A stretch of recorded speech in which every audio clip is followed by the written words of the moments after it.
Sneakers and Fur Coats, the #1 podcast Brought to you by Bo Skaggs, Jody P, and Bo Skaggs. It's wonderful. Sneakers and fur coats. Sneakers and fur coats. Sneakers and fur coats. Sneakers and fur coats. Sneakers and fur coats. Sneakers and fur coats. Sneakers and fur coats. Sneakers and fur coats. We got Jody P. Sneakers and fur coats. They call me Bo Skaggs. Sneakers and fur coats. Sneakers and fur coats. Sneakers and fur coats. Sneakers and fur coats.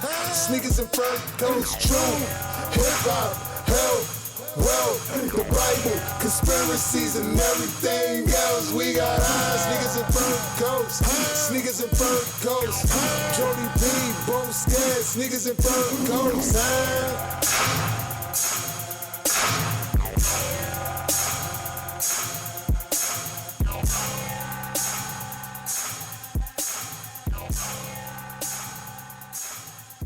This is Jody P. And I go by the name of Bo Skaggs. And you're listening to Sneakers and Fur Coats, the #1 podcast on the internet. That's right. We're going to get right into it this evening. First off, but if you're an unsigned Christian artist, you want to have your songs played on our podcast, whether you do hip-hop or rap or whatever it is you do, you can send your tracks to jandbstudios@yahoo.com. That's jandbstudios@yahoo.com.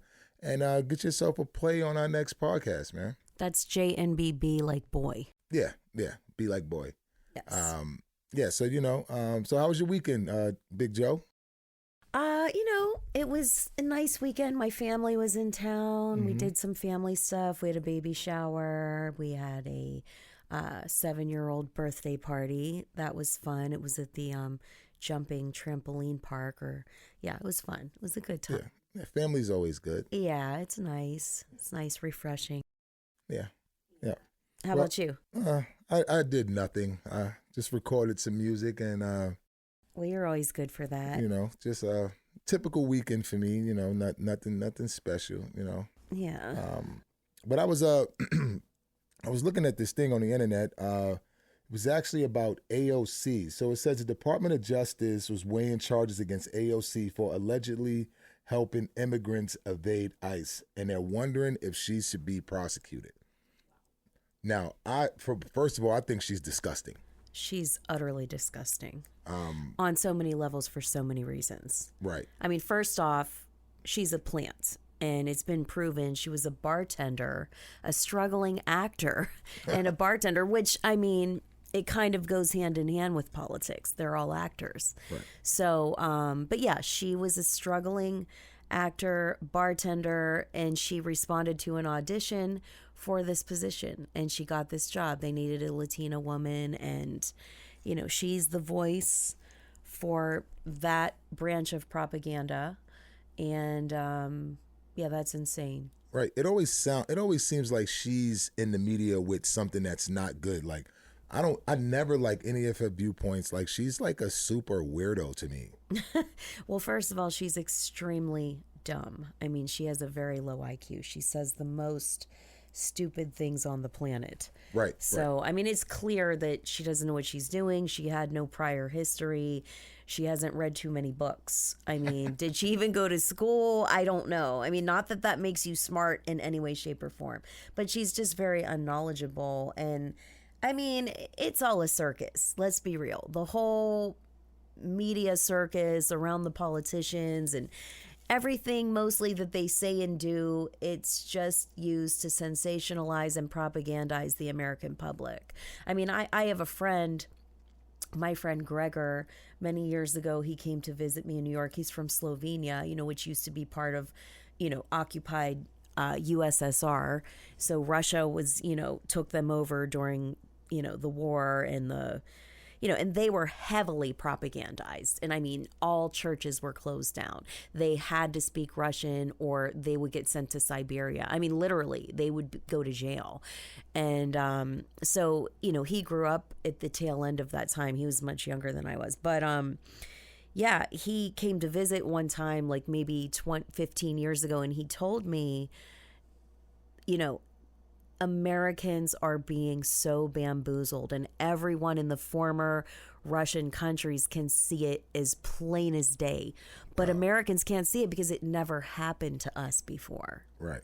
And, it was during the Obama administration, they passed that bill, whatever it was, where they were now allowed to propagandize the American public, like legally, because it was illegal prior to that. It was illegal, and they were only allowed to put propaganda on the foreign news to our enemies, but they were not allowed to put any lies on the news within our own country.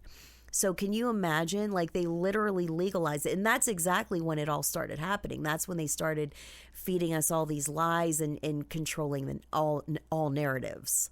Right. See, I find it strange when I hear people say that Obama was like the best president that they ever had. And, and I ain't gonna lie, like, being a black person, I got, caught up in that wave of like voting for Obama. I voted for him his first go round for sure. Right. It's understandable. But his second go round, I did not vote for him. I didn't even vote on the second go round because I just felt like, I thought you voted for Trump. No, not on Obama's second go round. Okay. Not on Obama's second go round. On the next one after that one is when I voted for Trump. Right. But yeah, I just don't see it. You know what I mean? Like all the things that Obama, did while he was in office, like none of those things were good things. That, like you said, those things are what set up America to be in the position that we're in now. Absolutely. So all he did was like start the downward effect for America. You know what I mean? That's a fact. And I mean, who better to do it? Because they knew, okay, first of all, think about this. Black American people, up until that point, were largely a very conservative people. They had Christian values. Even if they weren't churchgoers, their foundation values were based on the church. Their grandmas went to church. They read the Bible. They listened to gospel music. You know what I mean? And they had very conservative views on marriage, love, drugs, things like that. They had good values. And then they brought in this guy that they knew black people would be completely, he was too irresistible, and I can't blame black people for wanting a black president. It was so exciting. You know what I mean? Because, growing up, that was when you were young and they asked you, what is it that you wanted to be when you grow up? Like a president was never the thing that you would say, because as a young black kid, we always felt like a president was something that we could never be. Right. Because, throughout history, it was just all white people. So, you feel like, all right, well, president is something that we might it's not a realistic goal. Yeah, we might as well try to say doctors or lawyers, which is, that's realistic. But like a president is like absolutely untouchable for a black person. And then when they put him up there and he looked like us and he had some of the mannerisms of us and he was like so well spoken, it was like, oh, this guy is like the truth. You know what I mean? And like, I'm going, like, I got to be honest. That was the first time I ever voted. Right. You know what I'm saying? Like, I never voted. And every other black person. And understand, they reeled all the black people in and got your attention focused on politics, because black people never cared about politics. Right. Largely speaking, they weren't into it. You know what I mean? They weren't like in tune to what was going on. And now all of a sudden they were glued to it. Right. And so now they had your rapt attention. Right. And what is Obama now known for? Well, he's definitely known for... What was his claim to fame? His claim to fame was gay marriage, wasn't it? Right. That's right. His claim to fame was gay marriage. And it's all been downhill from then. Right. Right. That was his claim to fame. He did nothing for black people. He did nothing for the advancement of black people. Nothing on the books. Right. You know what I'm saying? Like, what did he do? Nothing. Like, what did he do different than anybody else? But, he was talking all of that in his campaign, but never did a thing. Trump has done far more for black people than any president in history. Now, the most obnoxious thing I've seen Obama do was when he was at that conference in Flint, Michigan. Oh my gosh, I saw it. And he had the water, and he was like, well, when you were a kid and you put the number 2 pencil in your mouth, like everybody has had a little bit of lead. it's no problem with the lead. And then he started drinking the water as if he was drinking the Flint, Michigan water. Right. But he was not. Like, right. everyone knows that he was not. Right. Let's everybody calm down. Michelle's a transgender. Everyone knows it, right? And you know, everybody right. calm down. And, Let's everybody calm down. Michelle, the funny is thing a about it is transgender. The things that Trump is doing. I mean, I'll say this: a lot of my friends, you know, I guess now that he's in office, it's more cooler for people to come out and say that, you know, they with him. But while it was going on, a lot of people were like, you know, I used to get a lot of flack from my friends, because most of them are Democrats. And, you know, I would... Because are most of your friends black? Yes. Right. So most of them are Democrats, and we have to ask ourselves, why is it so polarized? I mean, even some of my white friends are Democrats, too. Well, you're from New York. You're from the coasts. You know, you were a bi-coastal entertainment industry baby, so of course they were. Right. But you know, I didn't really do I didn't do any research when I voted for Obama, but before I voted for Trump, I started to do research on like what he did and what he was doing, and you know, and I realized that all the things that I lean towards, like I don't really care too much about politics. Like I'm not really like into politics, but I want to vote for somebody who like has my same things in mind. Like the things that I care about, I want to vote for that person that has the things that I care about. I don't want to vote for somebody who's like, you know, let's go for gay marriage. I don't want to hang out with no homosexuals. You know what I'm saying? Like that's just my thing. Like I don't, you know, I don't care about what you do, but I'm not hanging out with you. I'm not inviting you to my house. Like we're not going out to eat. That's not the company that I keep. You know what I mean? And that's your prerogative. And I don't think that they should have like all of these extra perks because that's the lifestyle that they chose. You know what I mean? Right. I mean, even like you look at the transgender movement, right? Like, why is the news so focused on the transgender people when they make up like a fraction of a percent of the population? Now, granted, a whole lot more since they started pushing that propaganda on the world, really on America. This is not propaganda going on in the world. You will never see that in China. You will never see that in Korea. You are not going to see that in Asia or India or Afghanistan or Bangladesh or one of those countries, you know, or anywhere in the Middle East.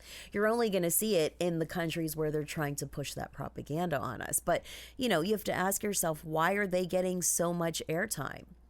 Right. Because it's an agenda. Exactly. It's an agenda. Exactly. They want to try to take away the people reproducing. So they don't want us to make more people. So they figure, how do you stop people from making more people in the world? So you got to have girl on girl and guy on guy, and then no babies will be born. Yes. And according to Bill Gates, vaccines. Right. Well, like Trump said, you know, if you want to take the vaccine, be my guest. Me, I'm not taking it. The only vaccines that I think I've got is when I was a kid, which I don't remember. My mom got me vaccinated. But when I was old enough to make my own decisions, I would never get the COVID vaccine. It's not even that serious. I mean, like, I've had it. Well, they said I've had it. Well, you know what? I won't even say I had it. I won't even add to that narrative, right? What I'll say is... Right, because you were never diagnosed. I was never diagnosed with it. So I was sick, and I was sick for a few days. Well, you lost your taste, you said, right? Yeah, I lost my taste. Okay, I was sick so maybe you had it. I was sick for about 12 days. And then I got better. And I never was that sick again. Right. I had it. Now, again, I was not diagnosed either, but I had it for 26 days. But I have the rarest blood, the AB negative. So they say anyone with AB negative who gets it has a very hard time, you know, it's a bad episode. And I had it, and then I got better, and that was that. But I mean, if you think about it, every single person that died of COVID died where? In the hospital. Right. And why is that? Because they were intubating people and not giving them the drug they needed and giving them a drug that was harming them further. And then, of course, you know what it is. Once you're in the hospital for a couple weeks, you either get sepsis or staph or both, usually both. and most people die of sepsis. So, I mean, it's sickening what happened. It's absolutely sad, depressing, and evil what they did to people and all the people that died. And they all died in the hospital because everyone else that got COVID and stayed home got better. And I mean, not to cut you off, when during COVID, I have some, rental units, and I had some guys, 3 different rental units. They all got COVID. One guy was a liberal from Canada. He refused to take any medication. I had the horse paste, which was, of course, being debunked and saying that it's poisonous and it's harmful to your health and all these things. I had 2 other tenants that had it. One, he was also a Democrat. The other one was a conservative. The conservative guy took it. His roommate, who was a Democrat, didn't want to take it because he was buying into the propaganda. The guy that took it got better within hours. Then the other guy, he was sick for a few more days. He's like, all right, I'll take it. As soon as he took it, he got better. The other guy, the guy from Canada, he would not take it for 2 weeks, but his lease was up and it was time for him to go back to Canada. He was a temporary worker, but he couldn't leave. So he had to keep extending his lease to stay another week and another week and another week. And then finally he said, I'll take it. He took it, and within 1 week he was better. And he said that I saved his life. And that's the ivermectin. No, yes. The ivermectin horse paste. The horse paste. Right, because it was very hard to get the pills because they were not allowing people to buy them. Right. Well, the horse paste, it does work. I mean, I've took it. Yeah. I know a lot of people who've taken it. It's not a good taste, but I've definitely took it. I mean, it seems like it would be gross to eat, but soon as I start feeling like I'm getting sick, I'll go ahead and take some of that. Right. Well, I mean, they say that it cures cancer and many other things. And I mean, it was approved for human consumption since the 70s, and they've been administering it to humans for a very long time. So it was a bunch of propaganda. I mean, it's like there's so much propaganda out there right now. Like, you can't even research something on the internet anymore. You can't Google something anymore. Literally, it used to be the first 2 pages were lies and propaganda, and they would bury all the truths after that because they figured by the time you get through 2 pages, you're now convinced of whatever they wanted to convince you of. But now it's like 5 pages, 6 pages. I was just trying to research, the spike in autism since they increased all the vaccines to, when I was little, you had to get like 4 vaccines. I got 0. I'm a living, walking example of someone that got no vaccines and has lived a long, healthy life. Now, let me ask you this. The other drug that they was giving people for COVID, what was it called? Oxychloroquine? Hydroxychloroquine. Yes, which is quinine, basically. Quinine. Now how can you make that? Can't you just make that at your house?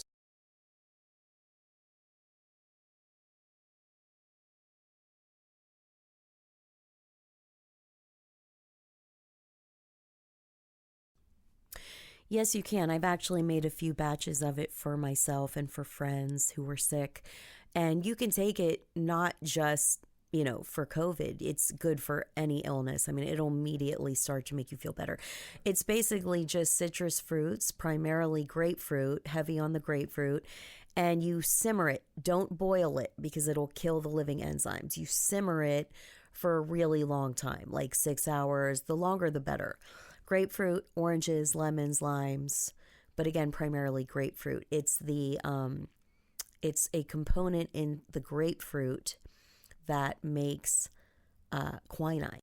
Right. Well, being that we talking about that, I wanted to say something about all right. So RFK, he is what is his position? Like, what is his title? I forget what it is. Health and something director. Okay, so he's like the health director.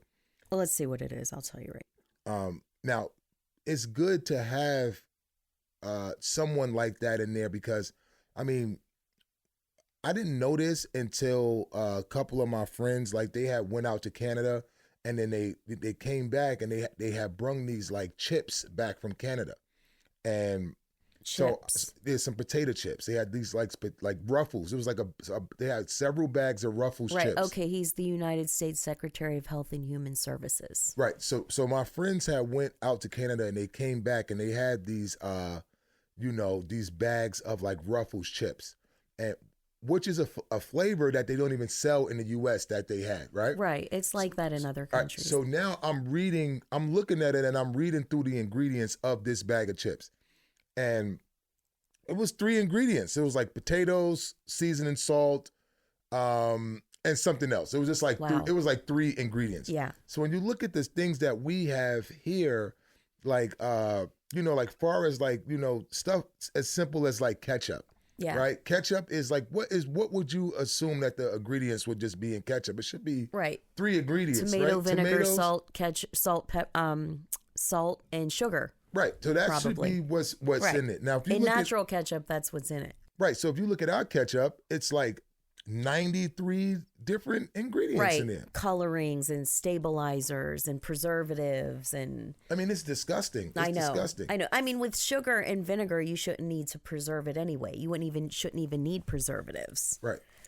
Right. So you would never know that our food in the US It's so contaminated. is that bad. I mean, like, and they would never even bring this to you. So this is the thing, like, so some people don't even think this is a big deal.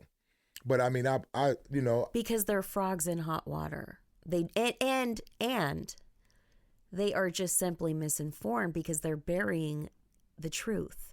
right. There's big money behind those food manufacturers, the companies that manufacture those packaged foods, those processed foods. They're not foods. I remember my mom bought me a book back in like 99 called The Coming Food Apocalypse. And it was saying literally like there is going to come a time where there is no real food because everything is going to either be genetically modified or completely processed, made of chemicals. Right. So people were thinking that a food that us having a food apocalypse means that we would have nothing to eat, which is not true. Right. A food apocalypse would be us not having real food. Right. Food devoid of all nutrients. Right. Which is not food at all.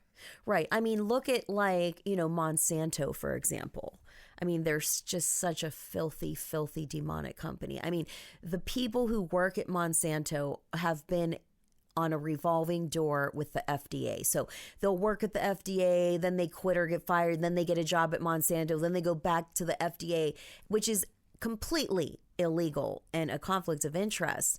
But what they did is they put the majority of small American family farms, farms that have been passed down from generation to generation. It's just in their bloodline. It's what they do. They're farmers, and they have single-handedly put them out of business. What they do is, I mean, I don't know if you saw Food Inc. I did. Yeah, I have. Right. And, they are literally sitting outside in black cars. They're like men in black that are like stalking these farmers and, recording their every conversation and following them around and trying to intimidate them. But what they did was they would throw their genetically modified seeds, okay, into these farmers' farms. Just throw a handful. They're very prolific. You cannot stop them. Like, they're contagious. They'll go in and take over, a regular a farm that's, grown with traditional seeds. And it'll literally take over everything. And not only did they not want your GMO seeds, like they wanted their, crops to be organic and healthy and regular and normal. Not only did they not want it, but now what Monsanto did was they sued these farms and put them out of business. They hold you up in court for 10 years until you just have no money left because these farmers don't have any money. They're not in it for the money. Right. Now, is this just like, because I know I had a conversation with a farmer. I was, with what I do when I'm not doing the podcast, so I'm not rapping. So I was having a conversation with a farmer. He was looking to buy something to build. And I asked him about, I asked him about that. I said, well, does the government give you guys like a lot of issues and stuff like that? And his response was, like it depends on the scale of your business, right? So like if you're like a little Tiny. yeah, so they have like these little farms that would, take care of a small town that is maybe like a population of like 15, maybe 2,000 people, right? And then they produce would be for that town. So I guess the companies wouldn't come and mess with him because he said he's never experienced anything like that with the government. So I was kind of, assuming, well, he said that when you're on a bigger scale, then that's when they come and try to like, throw a monkey wrench in your business, They want they basically want your business. Right. And why do they want that business? They want to control the food because if you control the food, you control the people. And you can make people sick. Right. And being young, when you're a young person, the last thing you're thinking about is how healthy you need to be. Right, of but course. It's until you get older when you start looking at the things in your food and you're looking at your stomach. Right. And you're looking at yourself and you're wondering why you just gained 35 pounds. Right. And you didn't really eat anything. Right. I know. Well, God only gave you one of everything and you always have to remember that. Right. You know? Right. I mean, okay, you have 2 lungs, you have 2 kidneys, but I mean, yeah. Yeah, I mean, they basically want to kill us. Of course, that's a loaded statement, but, we will be covering that in subsequent shows. Right. Every show is going to have some of that, I'm sure. Well, because it's a big issue. And I mean, it really comes down to the New World Order. And I mean, that is definitely part of the plot. Well, steal, kill, and destroy and take over. Well, speaking of God, I got a verse of the day I'd like to... So this is from the King James Version of the Bible. Only. So 2 Corinthians, it's just actually a couple of verses. Second Corinthians 6:11-13. So it's, O ye Corinthians, our mouth is open unto you, our heart is enlarged. Ye are not straitened in us, but ye are straitened in your own bowels. Now for recompense in the same, I speak as unto you, my children, be ye also enlarged. So that was Paul speaking to the Corinthians in his letter to one of his letters to the Corinthians. You said that was 2 Corinthians? Yes, 2 Corinthians. I mean, what I get from that is, let me take another look at that. What verse is that? That was 2 Corinthians 6:11-13.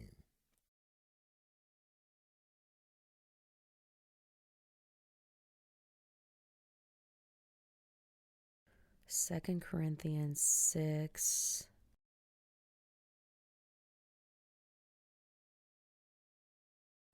So we got to be strong in our faith. I mean, that looks like to me, be strong in your faith, be enlarged in your hearts for God. You know what I mean? Like be enlarged, be strong, stand big in your faith. And that's basically what I got from that. So like if you are, don't be afraid to let people know that, you believe in God and you believe in Jesus. It's not something that you should be afraid of. Right. It's not something that you should keep to yourself. You should shout it from the mountaintops and let people know that, this is who you are and this is what you believe in and this is who saved us. And who continues to save us. And who will save us from the things to come. Jesus said, pray. Jesus only said twice in the Bible to pray. And the one of those 2 times he said, pray that ye are worthy to escape the things to come. And God is our Savior. And Jesus also said, if you're ashamed of me on earth, I'll be ashamed of you in heaven. And that always scares me. Right. That is like that makes me tremble. Right. Growing up, my grandmother was a missionary and, I didn't care too much about, God or the church or anything like that. I was just like a rebellious young kid who just wanted to live his life the way he wanted to. But as I got older, there's a lot of things in my life that happened that I could not explain. And I was in so much trouble and so much with so many problems and just so many things going on that I couldn't win on. I couldn't win these battles on my own. So, I said to myself, I said, I tried everything else. I did this, I did that, but let me give God a shot. Let me give this a shot and see, what it's all about. And I mean, I'm not nearly, close to, knowing everything or even being where I want to be or being where God wants me to be. But I could tell you that today I am better than I was yesterday and the day before, so. And that's a beautiful thing. And God knows the end from the beginning. So even before you chose him, you were being protected because he knows the end from the beginning. Like he is the I am, meaning there is no beginning, no end. He's the Alpha and the Omega. He is the beginning, he is the end, but there is no, God's looking at us from aerial view. And, for us, we have the time construct. There is a beginning for us and there is an end for us, but in eternity, there is no time. So if we chose God 14 years from now, he knew that before you were born. Right. So he sees you as you are, not as you will be. He sees you and calls things that aren't as they are. Right. Right. And we could never fathom that with the way our minds are set up. So some of it, like in the beginning when I first was saved, some of it was kind of hard for me to wrap my mind around, but that's where faith comes in and takes part in it. Just like when you were young and you believed that Santa Claus was coming down that tree to bring you gifts. It's the same belief that you have to have in God. Now, Santa Claus ain't never bought you nothing. Let's get that clear. Santa Claus does not even exist. He never bought you anything, but you believe that in your heart growing up that's what happened. So I believe that God and Jesus will take care of everything in my life that's incorrect, long as I ask him to, and long as I do what he asks of me. And that's all I try to do is, try to do what he asks of me and not look for any rewards at the end of it. Every day waking up and being able to, put my sneakers on and my shirt, and my pants, I take that as my reward every day. And, and I'm happy to do it. I'm happy to wake up. I'm happy. And when I go to sleep, I'll just pray that he lets me wake up again the next day. And then when I do wake up, that's my gift. And, whatever I choose to do with my gift throughout that day is on me. But the gift starts in the morning. Right. He chose to breathe the breath of life into your lungs and to keep you breathing. Right. Because God gives and God takes away, and every man has an appointment. So if you're above ground breathing oxygen and you woke up today, that's a gift from God. Right. And he wants you to be here, and he wants you to be here for a reason. Right. See, and the funny thing about that is that, the morals of people is like just people's moral compass is just gone now. Like it wasn't like that, growing up. Like, it wasn't even like that 25 years ago. Yeah, so now 20 years ago. People's moral compass is just like nobody cares about God. Nobody cares about living correctly. Like we are really a chosen few of people. Well, I mean, they say that we are officially in the post-Christian era, post meaning after. Like we were once in a Christian era and now we are not. And you can see that everywhere. I mean, it's so prevalent in the evil in the world and just, like you said, the lack of the moral compass. And I mean, just the types of crimes that have been happening and it's just heartbreaking to watch the news sometimes. I mean, just, people killing their babies and just the evil and the depravity and so much, child abuse and pedophilia and trafficking and, and just, it's just so sad. It's so hard to watch, but you're right. It's because our country has cast off God. And then, it's everywhere. It's been shoved down our throats that God is not cool, that, it's cool to get an abortion and it's your right. It's your right to get an abortion, and you're liberal and you're smart and you're educated if you believe in abortion. And if you don't believe in it, you're a Bible thumper and you're weird and, all these things. And I mean, at the end of the day, child sacrifice has been going on since the beginning of time. And that is child sacrifice on a mass level. Right. Well, people have certain views on abortions, I guess, if you feel like, if you're raped, and I just think that, me personally, I think that if your baby is formed in your stomach, right, you should not be trying to have an abortion. Like, if your baby is formed. Now, if you catch that before it even forms, before it's a human, before it's a heartbeat, before it's anything in your stomach. What, like a morning after pill or something? Yeah. Like, if you tackle that before it happens, I would say that that's okay. But once your baby starts to form into like a person in your stomach, I know some of the Democrats, they think it's okay to get an abortion at 8 months or 7 months. It's so... Which is ridiculous. They believe in partial birth abortion. Yeah. Obama passed that. Yeah, partial birth abortion means as the baby is being born, you can kill it. Oh, yeah, that's murder. And there's after-birth abortion. If it's born and it's not healthy, or if it's born even after you tried to abort it, but it was born anyway, you're allowed to kill it. I mean, it's so... Yeah, that's it's murder. so harsh. It's so... I can't even think about it. I literally can't even think about it. It's so upsetting. But I mean, I understand what you're saying about the abortion pill, the morning after pill.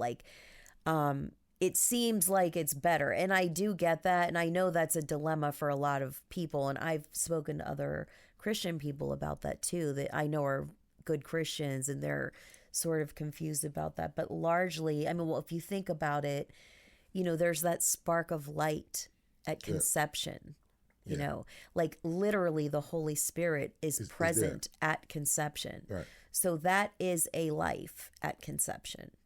Yes, it's a tough decision. You know what I mean? But I mean, the percentage of people that are impregnated during rape is minuscule. Yeah. It's like a point something percent. It just doesn't hardly ever happens. Yeah, it's a rough decision for a female to have to deal with. You know what I mean? It's rough, but I mean that baby could be the next president.